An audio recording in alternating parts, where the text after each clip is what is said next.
Hello guys, well here we are again. I outdid myself once again with another 1 hour long video. I said I was gonna keep it short, that did not happen.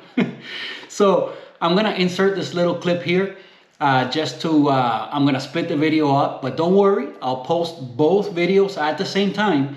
So if you wanna see the whole thing and, and you can stand a whole hour of me talking about coffee, then both videos will be there. If not, you can watch one today and then watch another one a different day. So I'll split them up. One of them will be the pour over section of the video. The other one's gonna be the espresso. So we did pull a shot and we made the cappuccino. But anyway, that will be on the other video. So if you're watching this clip and it's the end of the first video, then thank you for watching. And I'll catch you guys on the next one. Now, if it's the first clip of the second video, then sit back, enjoy as we make a cappuccino and pull a shot of the liquid amber. I am getting ready to record now another video. This one will be coming soon, but it's gonna be a pour over using the origami, again of the Bernardina variety of coffee from Proud Mary. So anyway guys, thank you for watching, and if this is the second video, then enjoy the rest of the video. Man, I'm sorry I keep making these hour-long videos, but again, I have a lot of fun with it, and I'm making coffee, relaxing, and really the time just flies. So enjoy, and thank you everyone that has joined the little team here, and I'll see you guys. Next time we brew some of this coffee on the origami, but I do have to say this is excellent. Let me finish this, because I don't want the video to get like an hour long, like it always does. Yeah, my last video, man, that ended up like a movie. That thing, sorry guys, but I know some people do enjoy the long videos, but anyway, it is what it is. This one I'll try to keep it shorter. So let me pause this right here, finish this cup, and then we're gonna go and pull a shot with the liquid amber and we'll make a cappuccino. All right, so that Proud Mary, I gotta say, very tasty cup. I'm really gonna enjoy that. I have about maybe 4 or 5 more brews there. We'll see what we do with it. Anyway, let's go ahead and pull a shot with the liquid amber. Let's make a cappuccino.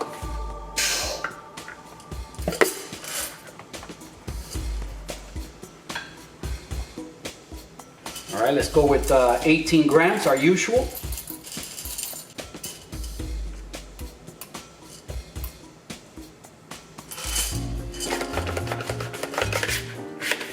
Alright, if you guys been watching the videos, you already know, but these are the little vacuum sealed canisters from Fellow. They keep your coffee fresh by creating a vacuum and keeping your beans as fresh as possible. Anyway, we have 18.1. Okay, I think it's focused there. We have 18.1. Let's see what the retention is like today. I know how you guys love checking that out. So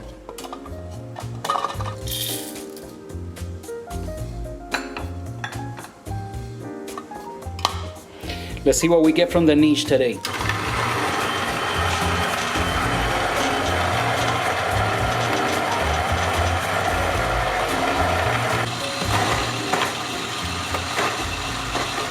All right, you guys know how I like to start it like one more time. You see, it had a bean in there.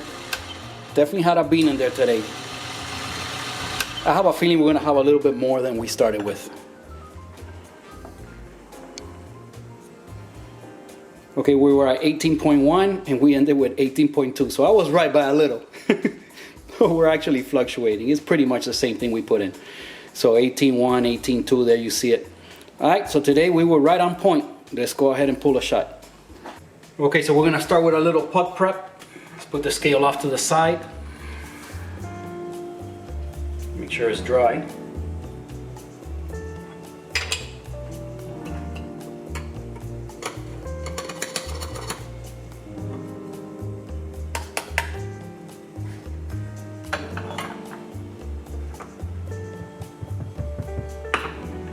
We do a little distribution, a little WDT. This helps to declump the coffee in case you have any clumps. The niche is very fluffy anyway, but you know, it does make sure that it is nice and fluffy. And it distributes everything, you kind of even it out everywhere. Then I tap it down. If I don't see it go like really far down, then what I usually, I will push it down a little bit with this, with the tamper that comes with with the Breville, just so that when I remove the dosing funnel, there's no spillage anywhere. Then we go ahead and distribute. I always say it, does this do anything? You know, probably not, but it's part of the routine. As long as you did this one, I don't see why distribute, but whatever, it's my routine, I just go ahead and do it. Again, with this coffee, the way I have it dialed in, I don't really need to use this. I always go ahead and check, but it's pretty much nothing happens. This one tamps it just right.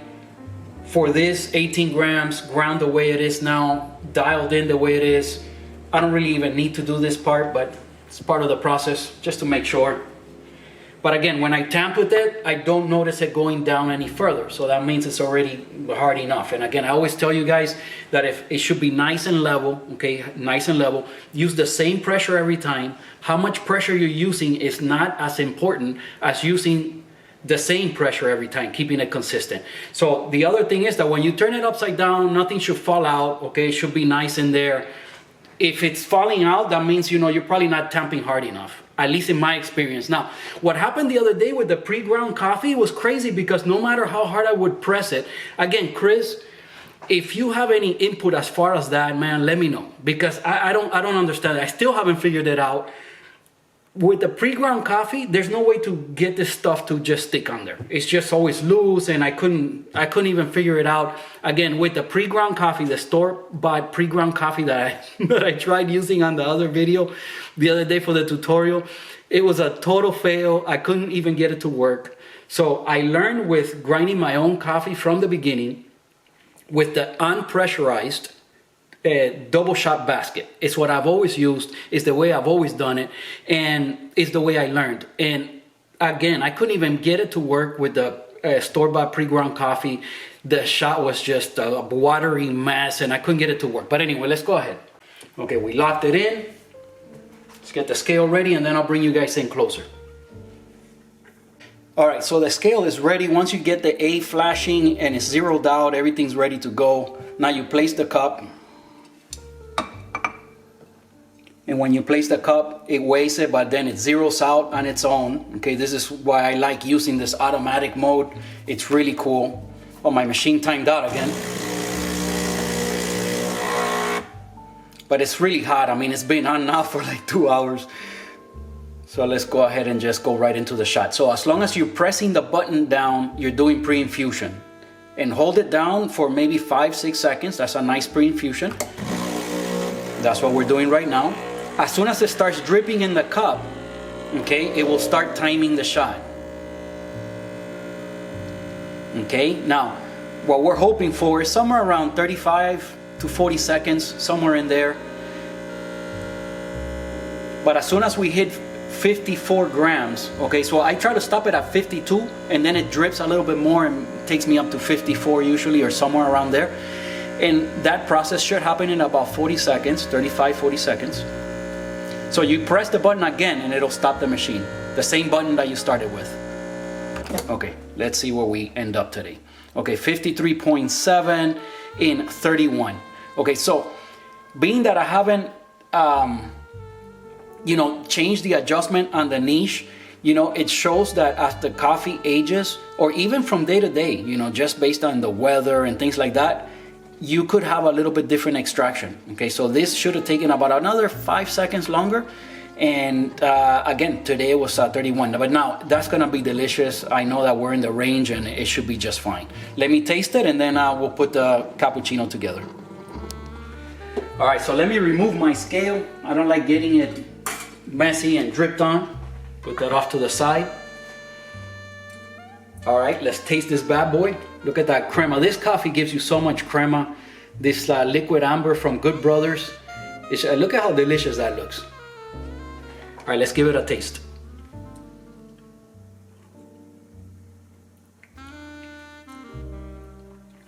Right, so today, because it brewed a little bit faster, you have a little bit more, I would say a little bit more acidity, a little bit less sweetness, but it's pretty much the same, but you could tell a little bit difference. You could definitely see a little bit of a difference.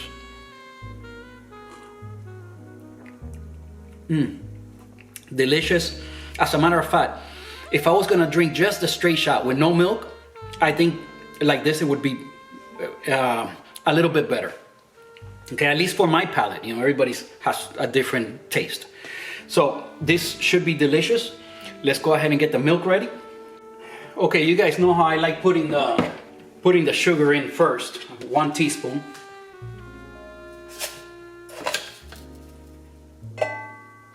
Now today I forgot, but usually I get this ready before even pulling the shot. I have the milk already, the sugar dissolving. So today's a little bit different. Again, the flying cow, delicious. Okay, so I give it a quick stir.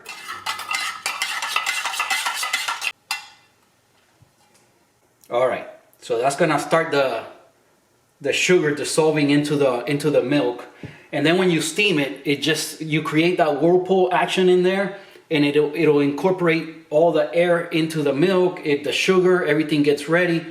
So you just have to figure out how sweet you like it. And if you want to do the same process, I don't like to mess with my drink once I finish it. I don't want to mess up my latte art, having to stir up my sugar and all that stuff.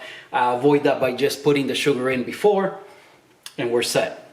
Okay, you get your little wet paper towel ready because you're gonna need it at the end to clean the steam one.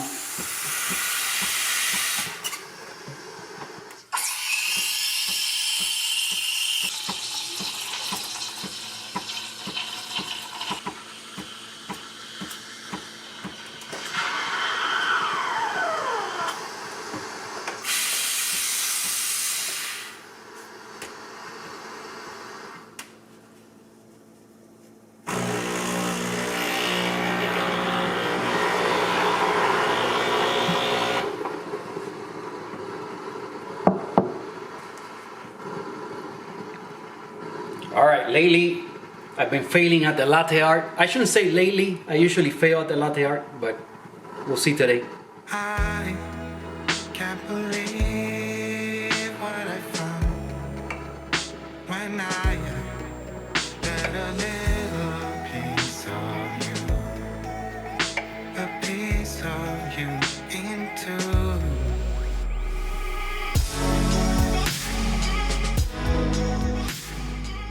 All right, we got something again, you know, not great, man, not great, but it is what it is. We got to keep trying. Again, I only practice like, what, I make 1 or 2 a week. That's about it, you know, on the weekends, and I only make like 1 or 2. But you could see, like, I always, my first layer kind of comes out pretty good.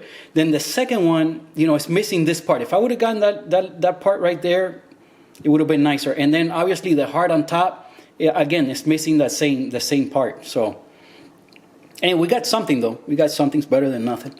And again, the flavor, like I always say, is going to be perfect. It's going to be on point. So that's the setup today, guys. All right, let's go ahead and taste this. All right, so let's try the cappuccino and see how we did today.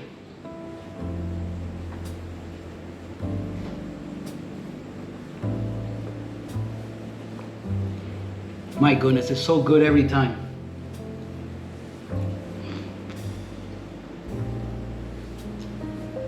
Wow. Man, that's awesome. You know what? Today I'm gonna add a little bit more milk. You guys know how I feel about that wastage.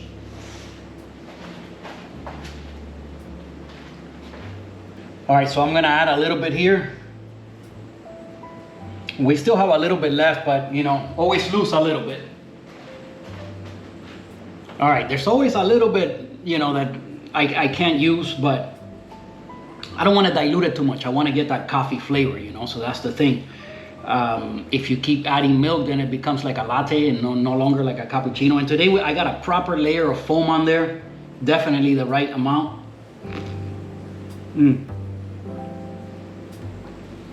Wow, that's so good.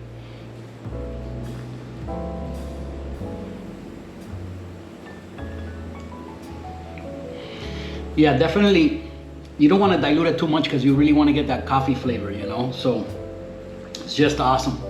And man, I gotta say, the Proud Mary, all right, it's very similar to the geisha we had, you know, fruity coffee, delicate flavor, nice aroma, very aromatic.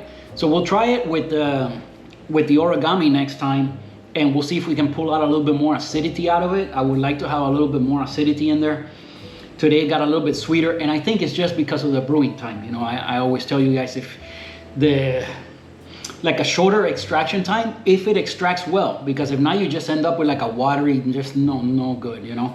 But if it extracts well, a little bit shorter time extracting will give you a little higher acidity. And if you want to cut out some of the acidity and turn that acidity into sweetness, you just gotta have to brew it longer. Same with espresso, same with pour overs.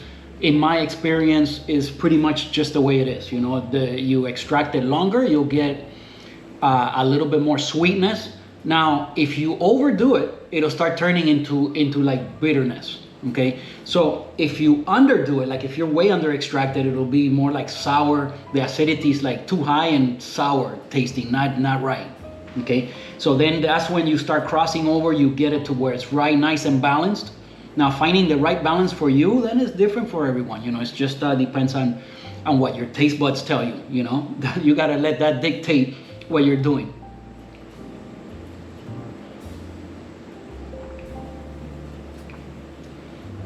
Oh man, this is definitely my favorite coffee drink, a cappuccino. I love the foam on top. I love the texture of the milk. I still like for it to have a lot of coffee flavor, because like a latte, it's a lot more, the coffee flavor is a lot more subtle, you know. Here, you can still taste it a lot.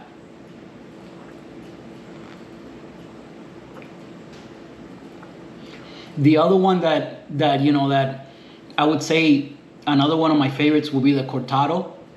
The cortado just has less foam, and I think in most cases, I might be wrong on this, correct me if I'm wrong, but I think the ratio of milk to coffee is like 1-to-1, I believe, in the cortado. I could be wrong on that, but on this one, most of the time, you're more like 1-to-2. So 1 part espresso, 2 parts milk, and then a nice thick layer of foam on top.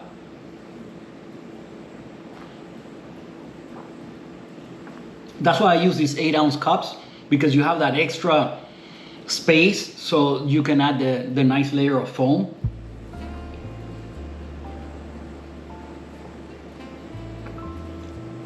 Man, that's excellent. Wow. So what else can we say? El Salvador.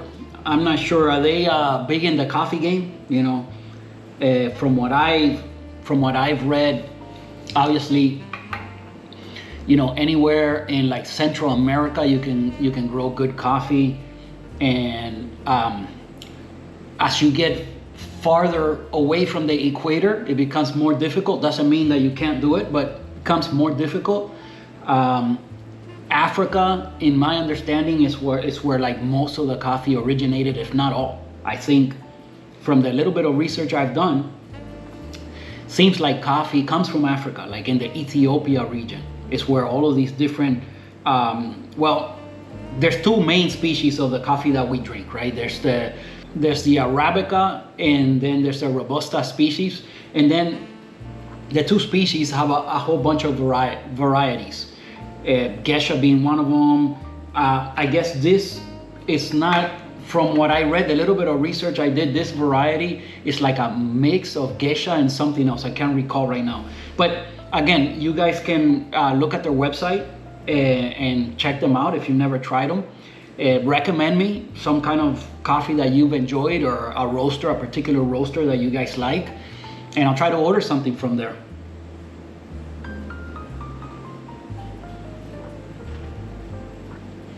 You know, you guys comment below if you're new to our little coffee club here. What kind of equipment are you using? What's your favorite roaster? Where are you watching from? That's always to me very interesting. Joan told me that I think it was the UK. Yeah, watching from the UK. So man, what a small world, right? The internet has made somebody here in South Florida and Miami that kind of gets to meet someone from the UK or from wherever. It's kind of like To me, that's so interesting how the world has become so small and the coffee community has grown, that there's people like from all over. Coffee's gotten huge like everywhere. As a matter of fact, recently we went to Portland, Oregon. As a matter of fact, there is a video on the channel, or several videos from Portland, but there's one specific one from when we visited Keeper Coffee. So Keeper Coffee is where Morgan from Morgan Drinks Coffee, I can't remember her last name, it's kind of a bit complicated, let's say. It's not very common, at least to me it wasn't. But anyway, Morgan from Morgan Drinks Coffee, she works at Keeper Coffee, and we visited Keeper Coffee. I did a little video there and we filmed a little bit. I got to meet the owner from Keeper Coffee. She was so cool. I'll try to put a picture on this video. She sent me that. We took a picture together. She sent it to me, and it was on my Instagram, but obviously, my Instagram got hacked, and now I got the new Instagram. By the way, if you haven't joined the team there at Instagram, I would appreciate it. Go ahead, send me a DM, say hello. It's The Real Omneal is the name of the new Instagram. The other Instagram is still there. You can search my name and you will see it, but I have no access to it. I don't think anybody has access to it. I've written Instagram a bunch of times to try to save that account, and so far I've never heard back from them, and nor am I holding my breath to ever hear anything back from them. But they changed the account name to _N, and then still my name. But they changed the name actually more than once. But you can still search it under my name. You could see the picture there. By the way, the last post on there is of a picture of a car. I had nothing to do with that. That's after it got stolen. They posted that picture, and then I guess they lost control of the account, or something happened. Instagram locked it, or whatever happened, because nothing else has ever been posted on that account. So, but all the other pictures on there, or all the other posts, are mine, and you could still see that picture from Keeper Coffee. We had a great time at that coffee shop. As a matter of fact, these guys have a shop in Portland, Oregon. Man, I wish I would have known. We would have definitely gone to Proud Mary and checked them out. But if you're in Portland, and I believe they have one in Austin as well. So if you're in one of these cities, or you visit one of these cities, give them a try, and I'm sure you won't be disappointed. So yeah, enjoy my afternoon brew. I hope I was able to keep you company for a few minutes. Guys, please give the video a like, subscribe to the channel. That really, really helps. I appreciate all the people that have been joining the team here. Comment below, let me know who you are, what equipment you're using, where you're watching from, anything like that. I always get a kick of that. I really appreciate it. If you guys, again, make any suggestions as to different coffees I can try here and report back to you guys, that's nice also. Again, next video, I'll try to record a pour over of this coffee again, maybe on the origami, and see how that goes. And depending on how that goes, maybe we can pull a shot and see how it is as espresso. So you guys see that for the most part, all the pour overs, I've been grinding them on the Easy Presso K Plus, on the hand grinder, and I've gotten used to it. I absolutely love it. I've said it already so many times, but that grinder, so awesome. As a matter of fact, if I would have known about that grinder, I think I would recommend getting that grinder before getting any other grinder. It's so versatile. You can do espresso, you can do pour overs. It's so easy to dial in. It's extremely consistent. It's a pleasure to use. The only downside would be if you have to do like a lot of shots, one after the next, you're gonna be grinding there forever, and that might not be a lot of fun. But for the use that I get out of it, I think it's perfectly fine. I would have just gotten the hand grinder until moving up to the niche. But I wouldn't even call that, maybe not even like moving up. One day we'll compare back to back the niche and the hand grinder. And we might as well, if I can, again, I haven't worked on the smart grinder to try to get that working again. I have to try it. But For sure, we'll compare one day and see if there's any taste difference. For your average consumer, probably not. And even for me, I doubt it. I'll be able to tell any difference. The hand grinder does an excellent job, and so does the niche. Obviously the niche, you don't have to do any work. That's the plus side. But I do have to say that the K Plus, awesome hand grinder. I really love it. It's just a pleasure to use. The construction of it, the build quality, the way it looks. It's just, to me, it's awesome.